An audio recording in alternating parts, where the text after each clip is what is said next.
CM Revanth Reddy స్వయంగా 4 బహిరంగ సభలు పెట్టినా ఫలితం మాత్రం శూన్యమేనని వ్యాఖ్యానించారు. తెలంగాణ బీజేపీ ఎంపీ లక్ష్మణ్ తెలంగాణలో ఎమ్మెల్సీ ఎన్నికల ఫలితాలపై ఆయన మీడియాతో మాట్లాడుతూ పార్లమెంట్ ఎన్నికల తర్వాత రేవంత్ ప్రభుత్వం పడిపోవచ్చు అని సంచలన వ్యాఖ్యలు చేశారు. పార్లమెంట్ ఎన్నికల ఫలితాల తర్వాత ఏం జరుగుతుంది మీరు చూడండి. మేమేం అవసరం లేదు. వాళ్ళ వ్యవహారం దృష్టి పెడుతుంది. చాలా సుదీర్ఘంగా అధికారానికి దూరంగా ఉన్నారు. ఇప్పుడు అధికారానికి వచ్చేసరికి పట్టపగ్గాలు లేకుండా మంత్రుల భాష ఏంటది? మీరు బాధ్యత నిర్వర్తించండి. మీరు అన్ని ఎన్నికల తర్వాత ఇంకా చాలా బయటకు వస్తుంది. హిమాచల్ అవుతుందా, కర్ణాటక అవుతుందా, ఎవరి ప్రమేయం ఉండవలసి వస్తుంది. ఇవాళ హిమాచల్లో మేంగా చెప్తున్నారు, వాళ్ళ మంత్రి చెప్తున్నాడు.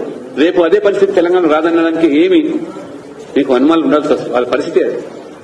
ఢిల్లీలో లేని కాంగ్రెస్ గురించి తెలంగాణలో ఎంత మొత్తుకుంటే ఏం కాదు. వాళ్ళకు తుమ్మితే ఊడిపోయే ముక్కులాగా 64 ఉన్నాయి వాళ్ళకి. మీరు చూడండి, పార్లమెంట్ ఎన్నికల ఫలితాల తర్వాత ఏం జరుగుతుంది మీరు చూడండి. మేమేం అవసరం లేదు. వాళ్ళ వ్యవహారం దృష్టి పెడుతుంది. చాలా సుదీర్ఘంగా అధికారానికి దూరంగా ఉన్నారు. ఇప్పుడు అధికారం